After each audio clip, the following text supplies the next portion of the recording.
Hey, wonderful people of the great World Wide Web. Welcome to the Subtime YouTube channel and my motorcycle riding series titled What's Next? Alright folks, it's official. We are kicking off Season 2. Yippee! Funny thing is, I already got a ton of footage ready for Season 3, but here we are, still rolling out the very first episode of Season 2. With a bit of luck and some free time, actually lots of free time, I'll manage to upload both Season 2 and 3 before Season 4 sneaks up on us. Now, you might be wondering what I mean by Season 1, 2, 3, etc, etc. It's pretty simple. A season for me is the time between April 14th of one year and April 14th of the next year. Why April 14th, you ask? That's the day I picked up my bike from the dealer. Makes sense, right? Alright, let's find out what's next. The video you are watching was recorded way back on July 8th of 2023, almost a year and a half ago. I keep all my videos not just for the awesome memories, but also to track my progress and, well, to remind myself of the oopsie moments I had along the way. It's my second year back in the saddle, and honestly, I can't believe how much my love for the bike and the thrill of off-road riding keeps growing after every ride. I guess you could say I got a serious case of two-wheel affection. It was a hot, sun-soaked, fantastic Saturday in July when I decided to hit the road and head to Kutina, about 90 kilometers away from my hometown. When it comes to navigation, I rely on my trusty buddy OSMand, or is it OSMand? Honestly, I still have no clue how to pronounce it, so let's just call it OSMand. OSMand and we got a special understanding: no avoiding unpaved roads. And let me tell you, OSMand has some next level route picking skills. You'll see the magic in action later in the video. Trust me, the ride is worth sticking around for.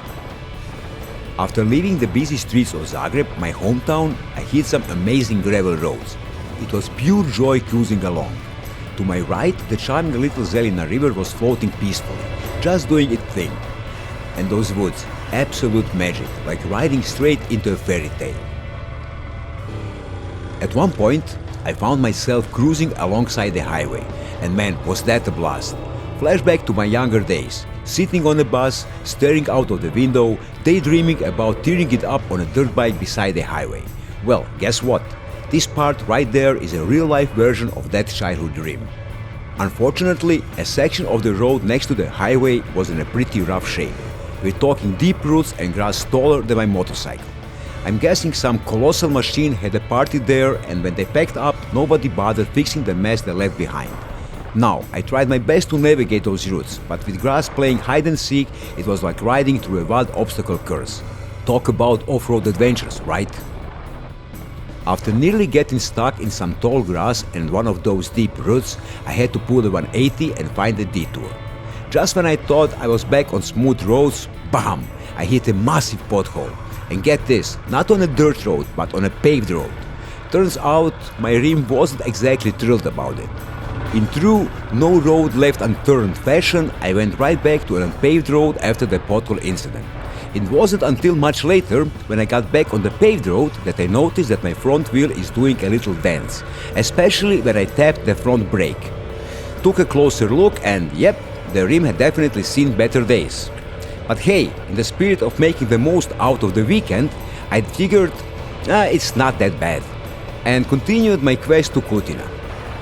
After passing a few small villages and the town of Ivanićgrad, I crossed under the highway and headed north, bringing us to the following part of this video.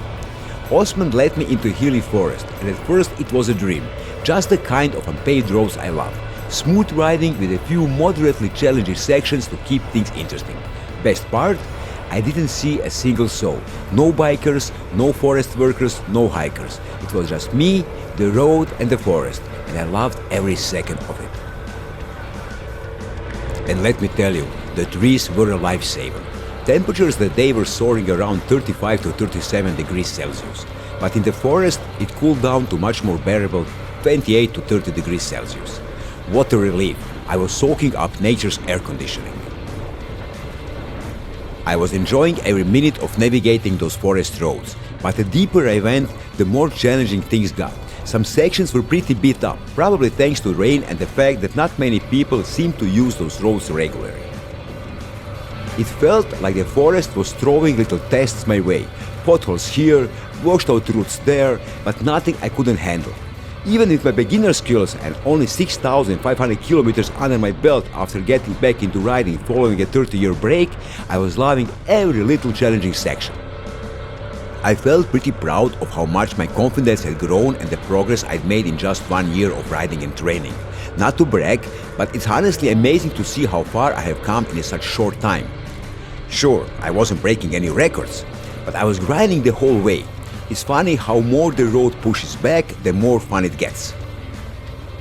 Learn from my own mistakes. This might not look like it, but it was almost a close call, all thanks to some classic target fixation. For some reason, I couldn't stop staring at a darker patch of grass growing beside the road. Don't ask me why, I have no clue. And before I knew it, I was way too close to the edge of the road for comfort. And let's be real, ending beside the road up on a steep hill in the middle of the forest, approximately 15 kilometers from the nearest sign of civilization, is not exactly my idea of good time. Definitely something I need to work on, keeping my focus and avoiding distractions like that. That's why I came up with a little training hack for noobs like me. I use cones, well, technically tennis balls cut in half, and place them along the edge of the road where I practice. The bright colors naturally draw my eyes. But there's one trick. I do something else for a while, like slow speed figure eights or balancing drills, just to distract myself and forget about the cones. Then I ride the same road, trying my best not to fixate on those colorful little traps at the edge. It's actually been super helpful. And guys, let me know in the comments what do you think about this training idea, or if you got a better one. As I continued my ride, I couldn't help but feel thankful that it was summer and that it hadn't rained for days. The road had that look, you know, the kind that screams Mudfest during the wet season. Honestly, the idea of being deep in the forest, battling through mud, or even worse, getting my 200-kilogram bike stuck, isn't exactly my kind of adventure. I was still riding on my original 50/50 tires, and from experience, I can confidently say they're not exactly champs when it comes to muddy trails. Oops, I hit a roadblock. A fallen tree was smack in the middle of the trail. After a moment of deep thinking and using all my brain power, I decided to follow the beaten path to the left. Clearly, I wasn't the first one to face off this tree.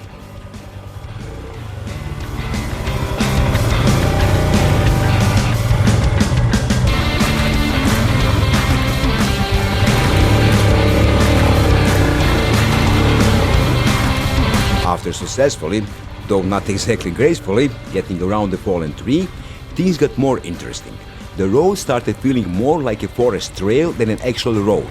Clearly, the tree had been there long enough for people to beat the path around it, which told me one thing: not many vehicles come through here. Otherwise, someone would have cleared it ages ago. It had me scratching my head a bit. According to my navigation, I was getting close to the forest exit, but the road just kept getting worse and worse. Was something wrong up ahead? Only one way to find out. I kept pushing forward, following the OSMand navigation, while my inner trail scout kicked in. Judging by the looks of this track, not many bikes had come through here, but quads, oh, they definitely had. And if a quad could manage it, I figured I'd be fine too. Now, don't get me wrong, I love a nice, well-maintained forest road. They're perfect for cruising while soaking in the forest vibes. But those rough, ruined paths, they're a whole different kind of adventure. The challenge makes them exciting. They test your focus, push your limits, and let's face it, absolutely drain your energy after a full day of riding. Still, every tricky section is like a little victory. You come out of it with a few more stories, a bit more confidence and sharper skills. Plus, let's be honest, the bragging rights, totally worth it. This is the part where I really started questioning OSMand's sanity, or maybe its intentions. Was it out to get me?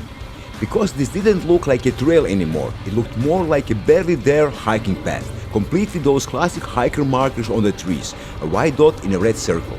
Steep downhill, slippery because of the leaves, and way out of my comfort zone. And for my level of skill, this was hard enduro territory. And let's be honest, I'm no Paul Torrens or Chris Birch. As if that wasn't enough, my navigation didn't even acknowledge this as a proper trail or road. It was just a line cutting through the forest, connecting one trail to another. My brain was running in circles, debating whether to turn back and find another route. But I couldn't shake off the thought I was so close, just about 5, maybe 7 kilometers to the nearest houses. Then, to the trees, I spotted a glimmer of hope, a patch of light that looked like a flat, open ground waiting at the bottom of the hill. Encouraged by that sight, I decided to go for it. No risk, no gain, right? What could possibly go wrong?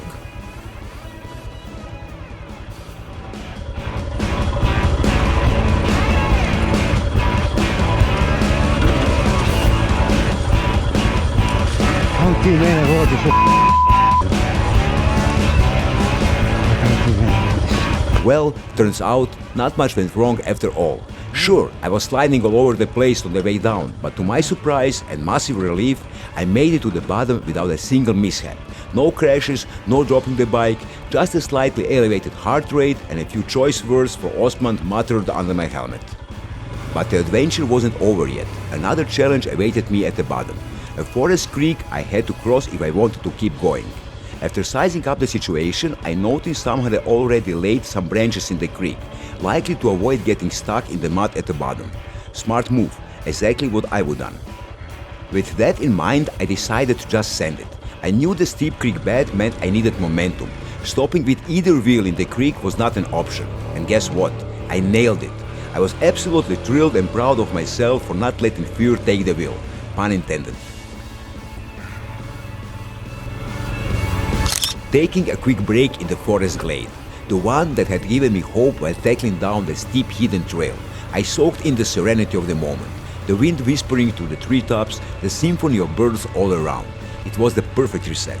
With a fresh dose of energy and confidence, I pressed on. The road ahead was still pretty rough, scattered with big stones, eroded ruts and a few shallow water crossings. Nothing too dramatic, but hey, at least it actually looked like a road this time, not some secret hiking trail. A few bumpy kilometers later, I finally made it out of the forest.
As the sun dipped lower and my energy started to fade, I struck a new deal with OSMand. Take me to Kutina, but let's keep it paved from here on out, okay?